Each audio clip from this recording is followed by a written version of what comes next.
Olá, está começando É Tempo de Amazônia, uma jornada rumo ao desenvolvimento sustentável e à preservação de um dos maiores patrimônios nacionais, o bioma amazônico. A bordo hoje eu vou conversar com Marcos Yankee, conselheiro do SEBRE e também coordenador da Insper Agro Global. Marcos, seja muito bem-vindo aqui ao É Tempo de Amazônia. O SEBRE patrocinou um estudo bastante denso, muito relevante, que é um gancho ótimo para a gente começar a nossa conversa aqui, porque ele aponta, e vou me permitir dizer, colocar o dedo numa ferida que ainda é muito controversa. O Brasil tem, claro, grandes expoentes no agro, mas a gente vai destacar aqui dois, que é a soja e também a agropecuária, ou a pecuária, a carne bovina, especialmente. Esses têm sido vilões ou suspeitos mais comuns aí nas discussões, que vem tomando hoje proporções muito maiores do que já foram um dia, e chegando a alguns ambientes, alguns ecossistemas, vamos chamar assim, que não se imaginava, né? Esse estudo, ele aponta um papel muito relevante para a soja e também para a carne bovina, mas no sentido contrário, de oportunidade de preservação, de desenvolvimento sustentável. É isso, a gente pode dizer, apresentar dessa forma. Seja bem-vindo aqui ao É Tempo de Amazônia. Muito obrigado, Marcelo. É um prazer estar com você e com todos que estão aqui nos ouvindo. Bom, de fato, soja e pecuária de corte são os dois produtos mais expostos na questão do bioma da Amazônia, né? E é uma exposição antiga, né? Porque a gente tem que lembrar que nos anos 70, 80, a política pública era ocupar aquela região. E muita gente foi mandada para lá, alguns não têm título de propriedade da terra até hoje, né? Tem uma questão gravíssima de regulação fundiária, tem o problema de implantação do Código Florestal, né, principalmente no estado do Pará, né, e tem também toda uma questão de comando e controle do desmatamento ilegal, né, porque 98% do desmatamento é ilegal ou irregular, né, irregular é aquele não autorizado ainda pelos órgãos públicos, o ilegal é aquele que é feito através de invasões e de posse da terra. Então, todos esses problemas eles se acumulam naquela região e particularmente no caso da soja e da pecuária. Então, o que a gente fez nesse estudo foi produzir um documento em inglês que explica qual é o papel do setor privado nesse assunto. Quer dizer, né, o que a gente tem visto é que as grandes empresas, principalmente os grandes frigoríficos e trades de soja, eles têm atuado no sentido de fazer geomonitoramento, rastreabilidade, certificação, rastreabilidade não só dos produtores diretos, mas eles tentam agora fazer também dos indiretos, aqueles que estão mais para trás na cadeia da pecuária ou da soja, né, que não vendem diretamente para as agroindústrias. Então, existe todo um movimento, mas, obviamente, tem muitas oportunidades. E as principais oportunidades vêm da intensificação das atividades naquela região nas partes já antropizadas, nas partes já ocupadas. Tem muito espaço para aumento da produtividade do gado, do pasto, redução de idade de abate, intensificação da soja, né? Então, eu acho que existem grandes oportunidades aí, inclusive de redução de emissões, né? Na medida em que se faz a intensificação. Então, a gente trata desses assuntos todos nesse relatório, em inglês, com a ideia principal que esse relatório pudesse servir para que as pessoas tivessem uma análise mais completa do que acontece lá no bioma. Marcos, esse trabalho é muito importante porque recentemente a gente, de novo, está assistindo um aumento no volume de críticas, ainda sem a gente conseguir entender direito, porque parece que o nível de desmatamento aumentou e aumentou bastante, especialmente agora no mês de abril, né? Com declarações que geram manchetes, mas não explicam nada, né? Não adianta nada dizer que foi muito ruim ou que não foi tão ruim, sem tentar entender e mergulhar um pouco nesse assunto. Por isso o trabalho aí é realmente bastante relevante. Eu queria que você explicasse um pouco como é que foi desenvolver esse trabalho, que tipo de metodologia vocês usaram, foram entrevistas, cruzamento de dados? Como é que vocês fizeram e desenvolveram esse estudo aí tão importante? A primeira coisa que a gente fez foi juntar dados, analisar dados e selecionar, porque existe muita coisa, muita informação hoje sobre a Amazônia, sobre os cerrados, né? Nós estamos sendo monitorados diariamente por dezenas de satélites, né? Então, pelo menos de 20 anos para cá, essa informação é muito abundante, mas ela é muito contraditória, né? E muitas vezes a gente vê que um certo grupo fala uma coisa, outro grupo fala outra, né? Faz-se hoje acusações, às vezes, em cima de redes sociais, sem grande profundidade, né? Então, o que a gente fez, primeiro, foi juntar dados, analisar dados. E segundo, fizemos pelo menos 30, 35 entrevistas com pessoas que conhecem a realidade, né? Desde as empresas, governo, institutos de pesquisa, né? E fomos assim formando opinião sobre o que o setor privado pode fazer. A gente não estava tão preocupado nesse estudo em mostrar as falhas do setor público, né? Porque a gente sabe que há falhas no controle da ilegalidade, mas a gente não entrou nesse escopo, a gente ficou em cima daquilo que tem a ver com ações das empresas, né? Ações que elas estão tomando, inclusive porque elas querem fazer, por exemplo, rastreabilidade e acabam tendo que monitorar os seus fornecedores diretos e indiretos. Então, a gente viu como é que elas fazem isso, como é que vários processos lá de certificação que estão em andamento. Temos acompanhado de perto todo o processo de integração lavoura-pecuária naquela região e também em outras regiões. Eu acho que a integração lavoura-pecuária é a grande revolução dessa década, né? O grande crescimento da agricultura brasileira, em termos horizontais, vai se dar sobre o pasto, né? A gente já está vendo isso com 17 milhões de hectares de integração e a gente estima que isso pode chegar a 40, 50 milhões de hectares. Então, o Brasil tem uma grande reserva de áreas que é o uso mais intensivo do pasto para a agricultura e também na pecuária, com ganhos de produtividade, né? Por exemplo, passando dos atuais 0,9 cabeça por hectare que a gente vê naquela região para 2, 3 cabeças, isso é plenamente possível reduzir a idade de abate, né? São coisas que já estão acontecendo naturalmente pelo mercado, e é isso que a gente coloca nesse estudo. Marcos, tem aí um aspecto muito importante que eu queria que você comentasse também, que é a diferenciação entre o desmatamento ilegal, que precisa ser combatido, erradicado, zerado, enfim, e o desmatamento permitido. O Brasil tem um dos códigos de proteção florestal mais rigorosos do mundo. Aliás, esse código completa 10 anos agora, no dia 25 de maio. E daqui a pouco a gente tem até a participação do ex-ministro Aldo Rebelo, que foi o relator do Código Florestal aqui no É Tempo de Amazônia.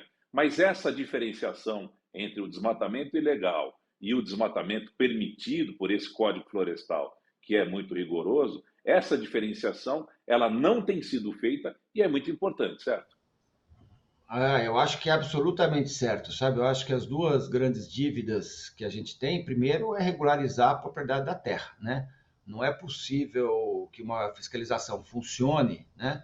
Se você não souber quem é o dono da terra, né? Qual é o CPF ou CNPJ do dono da terra. E, infelizmente, naquela região tem muita posse, tem muita invasão, principalmente de terras devolutas. Mas também acontecem invasões em assentamentos, em áreas indígenas, em unidades de conservação. Portanto, é um caos que foi criado porque a forma como nós ocupamos foi extremamente caótica, né? Então, tem que fazer a regularização fundiária e tem que implementar o código, que, conforme você disse, ele já completa 10 anos, mas ele não foi ainda integralmente implementado pelos estados, né? Você tem estados que estão mais avançados, o Mato Grosso talvez seja aquele que mais tem feito isso, o Pará agora tem feito ações do Estado para ver se essas coisas andam, através lá do ITERPA, né?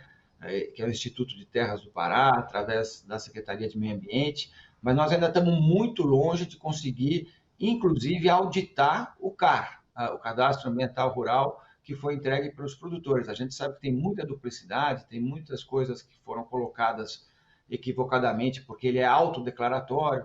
Então, existe aí todo um trabalho que tem que ser feito de implementação do código. E isso que você falou, que é separar o legal e o ilegal, é fundamental. No meu entendimento, a gente tem que combater o desmatamento ilegal, quer dizer, a invasão de terra, a posse seguida de corte raso, né, que acontecem ainda naquela região e que tem acontecido. E isso é mais de 95% do problema, entre ilegal e, mais uma vez eu digo, irregular, porque também tem um outro fato que acontece lá, é que o produtor pede as autorizações e as autorizações simplesmente não saem, né? Então, por exemplo, dá para desmatar 20% lá na Amazônia, mas nem isso é conseguido pelos produtores pelo processo da lentidão dos órgãos públicos, né? E também tem um outro problema que é o seguinte: lá atrás, antes lá de 2008, era possível desmatar 50% das áreas, mas muitos produtores foram além dos 50%. Então, agora eles têm que compensar isso dentro dos programas de regularização ambiental e não estão conseguindo implementar essa compensação, né? Então, eu diria que da forma como as coisas se apresentam hoje, infelizmente o que predomina é a ilegalidade. Não é a legalidade e nós temos o problema da irregularidade, da não autorização, né? Então, é uma situação bastante complexa, né? Eu diria assim que isso se tornou hoje o principal ponto de visibilidade do Brasil no mundo, né? Infelizmente, esse tema hoje da Amazônia nos torna mais conhecidos até do que futebol, do que samba e outras coisas. Por quê? Porque todas as escolas do mundo hoje estão mostrando para os alunos o que acontece lá na Amazônia, com visões muitas vezes simplistas, equivocadas, né? Mas a gente está no olho do furacão, né? E principalmente a região da Amazônia. Então, eu realmente entendo que o maior objetivo tem que ser, primeiro, o combate da ilegalidade, o segundo, a regularização, certo? Diminuir as irregularidades fundiárias e ambientais naquela região, e depois, obviamente, encontrar formas para lidar com o desmatamento legal, que é muito pequeno no todo. Prezado professor Marcos Yankee, em primeiro lugar, parabéns pelo seu trabalho. A minha pergunta diz respeito à seguinte questão. A maior parte da produção de soja do Brasil está no Cerrado, não está na Amazônia. Mas há na Amazônia também uma importante fronteira agrícola e uma produção já significativa de soja, principalmente na região do Pará e em Rondônia. A minha pergunta é o seguinte: como separar o desmatamento, a remoção de vegetação nativa permitida por lei daquela que é ilegal? Como proteger os produtores que podem ainda, numa área muito pequena de suas propriedades na Amazônia, que constitui apenas 20% do total que eles podem usar e que até hoje boa parte ainda não está em uso, portanto eles têm direito à remoção para a produção de grãos ou para a pecuária, daquele desmatamento criminoso que deve ser de fato reprimido e proscrito, não apenas da nossa agricultura, da nossa pecuária, como também da vida no campo no Brasil. Bom, em primeiro lugar, eu queria cumprimentar o Aldo Rebelo. Ele foi fundamental, ele foi a peça-chave da gente ter chegado em 2012 com o Código Florestal. O código é muito rígido, o código é muito moderno, o código propõe coisas como 20%, 35%, 80% de reserva legal que nenhum país tem, mas ele não tem sido implementado e daí que vem as principais críticas, né? Então nós temos que fazer a lição de casa. O que o Aldo falou, eu acho que eu estou assim, totalmente de acordo. Eu acho que nós temos que respeitar o Código Florestal. Portanto, o desmatamento legal é permitido em 20% da propriedade na Amazônia. Isso é uma área muito pequena, porque o produtor pode plantar em 20% e tem que conservar os outros 80%, né? Então, existe todo um questionamento que eu vi lá no Pará recentemente em relação à viabilidade de uma fazenda só com 20%. Mas, enfim, o código é esse, né?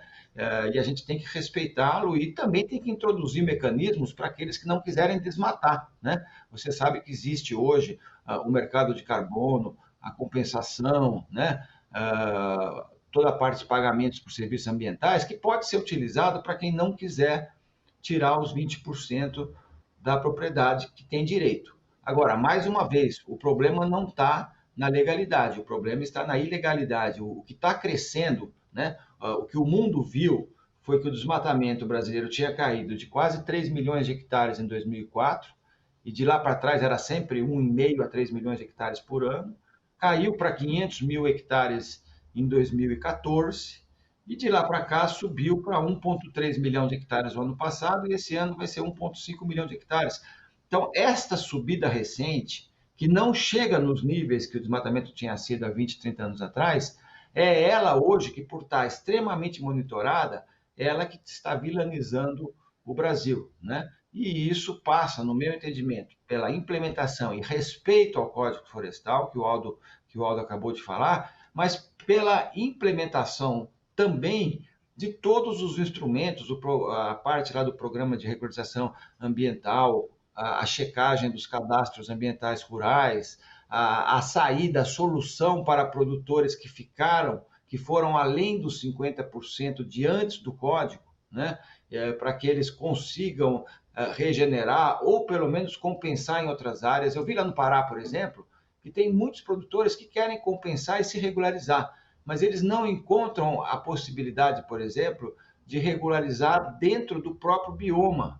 E isso me parece um absurdo, porque se é que tem um lugar que você poderia, digamos, regularizar uma propriedade que já está antropizada e compensar com compra de terras dentro de floresta para proteção, é exatamente o bioma da Amazônia. Isso não tem sido feito porque existe muita pressão, muita dificuldade. Então, o produtor acaba ficando na ilegalidade fundiária e na ilegalidade ambiental, né?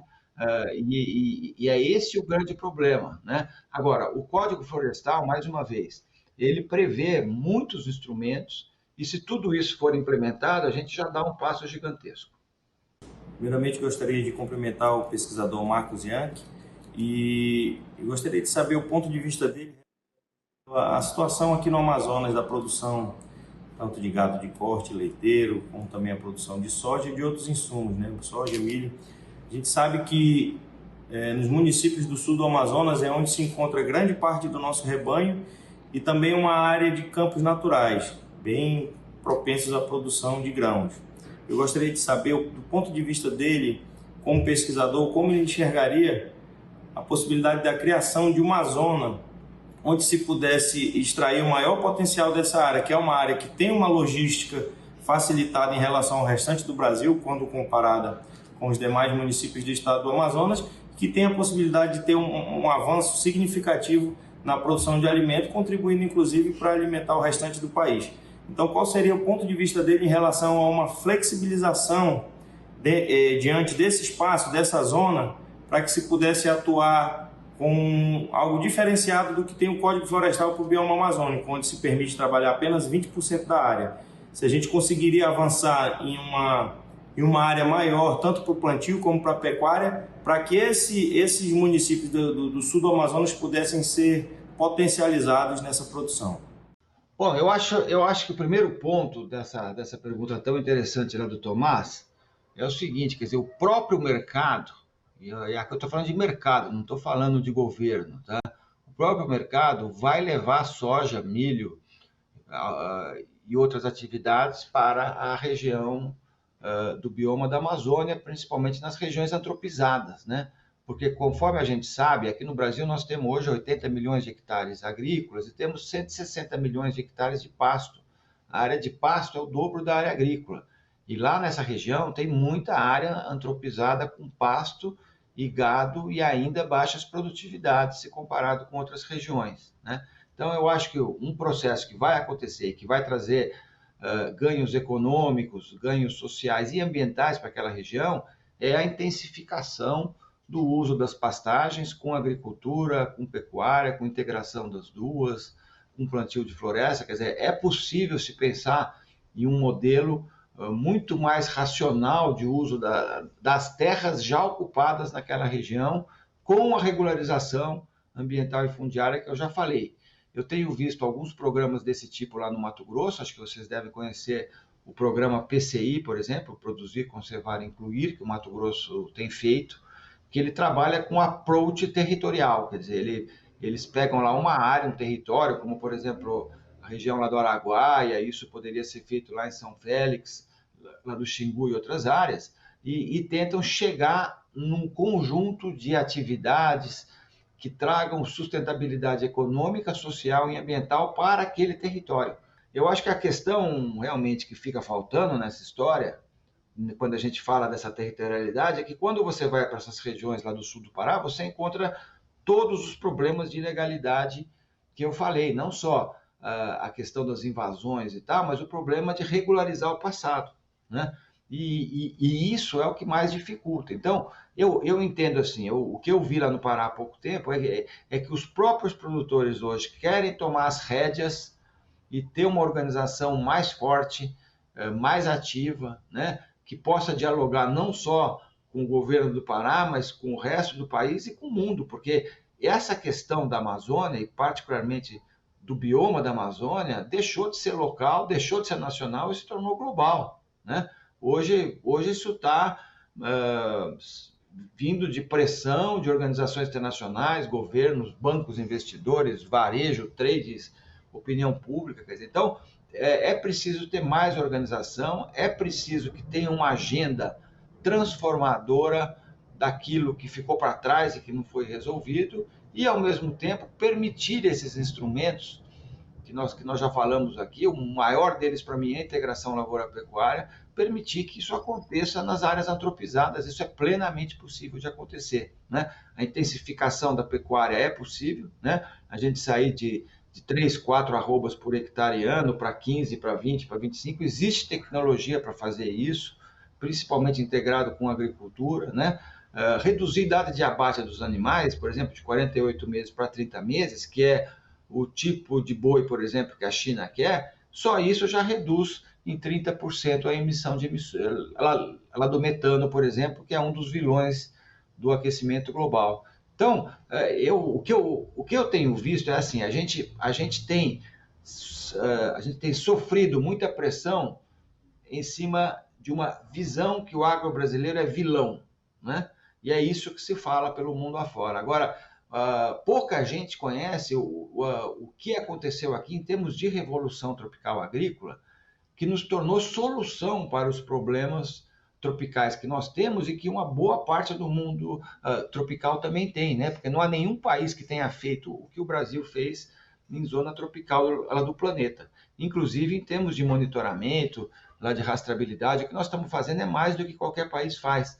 Então a gente tem que trazer também o lado solução e não só ficar numa defesa permanente em relação ao lado vilão, né? Marcos, tem aí só mais um ponto que eu queria te ouvir, porque essa pressão internacional ela se manifestou, às vezes, de forma muito dura. A moratória da soja, em 2006, depois a moratória da carne bovina, em 2009. Quais foram as consequências disso, dessa pressão internacional que decidiu boicotar esses produtos brasileiros aí durante um tempo? Isso ajudou? Isso não ajudou? Serviu? Não serviu? Qual foi o desdobramento disso? Se você puder ser um pouco mais sintético, nós estamos chegando já ao final do nosso tempo hoje, pelo menos.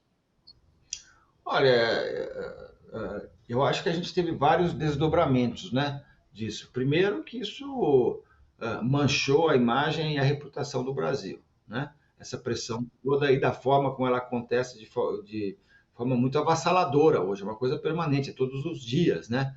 Deixou de ser um assunto ocasional, passou a ser um assunto permanente, né? Isso também afeta a capitalização de algumas empresas que dependem do mercado internacional, né? Isso também levou a que as empresas que estão mais expostas a grandes supermercados, a bancos, a financiadores e a clientes internacionais, elas estão tentando fazer geomonitoramento, rastreabilidade, certificação, né? Elas estão, inclusive, se comprometendo em oferecer lá por 2025 a 2030 cadeias de suprimento livres de desmatamento. O que quer dizer isso? Que elas não comprarão soja ou boi, por exemplo, de produtores que tenham desmatado dentro ou fora da lei, porque o cliente quer assim, né? Então, a gente pode ter com isso uma coisa que é muito perigosa, né? Que é que as grandes empresas criem condomínios fechados com seus fornecedores, que vão estar 100% controlados, e fora desse condomínio é o caos da ilegalidade, da falta de regularização, né? Então, você cria aí uma agricultura do A e uma agricultura do B, né?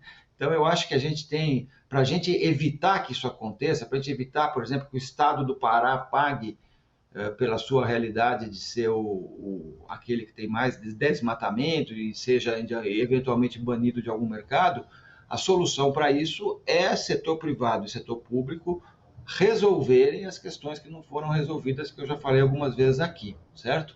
Eu acho também que tem um outro ponto muito importante, que é o diálogo internacional, né? A gente tem sofrido essas acusações todas, a gente fica numa posição defensiva permanente aqui dentro, e o pior, a gente só se comunica com nós mesmos em português, por redes lá de WhatsApp e outras, e a gente fica achando ruim do que os outros dizem. Ora, isso é muito pouco produtivo, certo? A solução para isso é a gente contar a nossa história lá fora, em inglês, principalmente na Ásia, né? Um ponto que eu falo há bastante tempo, Marcelo, é que hoje a Europa só representa 16% do que nós exportamos em agronegócio. A gente está exportando 120 bilhões, é só 16 que vai lá para a Europa e ela tem comprado cada vez menos nos últimos 10 anos.